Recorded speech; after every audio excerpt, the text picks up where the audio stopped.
కూటమి ప్రభుత్వం ప్రవేశపెట్టిన P4 కార్యక్రమాన్ని స్వాగతిస్తున్నట్లు మాజీ మంత్రి డొక్కా మాణిక్య వరప్రసాద్ తెలిపారు. గుంటూరులో కలెక్టర్ నాగలక్ష్మిని కలిసి ప్రజా సంఘాల నేతలతో కలిసి ఆయన పలు సమస్యలపై వినతి పత్రం అందించారు. పేదల పట్ల ప్రభుత్వం తీసుకునే అన్ని అభివృద్ధి పనుల్లో తాము కూడా ఉంటామని చెప్పారు. కల్చరల్ కార్యక్రమాల్లో ఎస్సీ, ఎస్టీ, బీసీ మైనార్టీలను భాగస్వామ్యం చేయాలని కోరినట్లు మాజీ మంత్రి డొక్కా మాణిక్య వరప్రసాద్ తెలిపారు.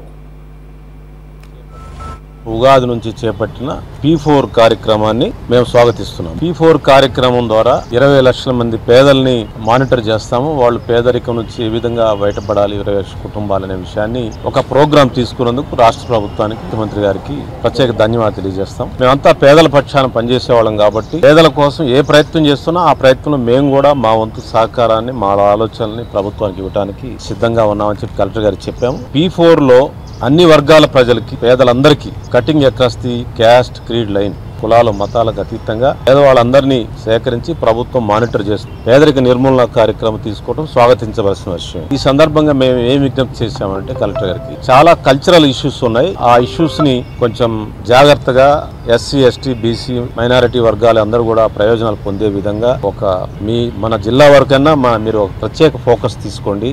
ముఖ్యమంత్రి గారు కూడా తెలియజేయండి, మీ ద్వారా చెప్తా ఉన్నాము. ఆ కార్యక్రమాల్లో అన్ని వర్గాలు రిప్రజెంట్ చేసే విధంగా, వాళ్ళందరూ ఎదిగే విధంగా, పేదరికం నుంచి వాళ్ళు బయటపడే విధంగా ఆ P4 లో మేమందరం కూడా పార్టిసిపేట్ చేస్తాము. మీరు కూడా ప్రభుత్వం కూడా మమ్మల్ని వాడుకోవాలని చెప్పి మేము విజ్ఞప్తి చేశాం. దళితుల మధ్య సమస్య, వర్గీకరణ సమస్య చట్టరూపేణ వస్తూ ఉంది. అది రేపు ఏం జరగాలో జరుగుతూ ఉంటుంది. అయితే ఈ 30 సంవత్సరాలు, ఈ వర్గీకరణ వచ్చిన 30 సంవత్సరాలు పనిచేసిన ఇటు మాల మహానాడు, మాల కార్యకర్తలు, మాదిగ దండోరా పనిచేసిన మాదిగ కార్యకర్తలు చాలా మంది తమ విద్యా వయసుని, తమ ఆరోగ్యాన్ని ఆ ఉద్యమంలో తిరుగుతూ మరి కుటుంబాలని సరిగా చూడలేక ఏదో ఒక ఇన్స్పిరేషన్ తో మరి గ్రౌండ్ లెవెల్లో పనిచేస్తూ ప్రజల్ని సమీకరిస్తూ అనేక ఉద్యమాలు చేశారు. ఇటు మాదిగ దండోరా ఉద్యమంలో పనిచేశారు, చాలా మంది త్యాగాలు చేశారు, ప్రాణాలు కోల్పోయారు.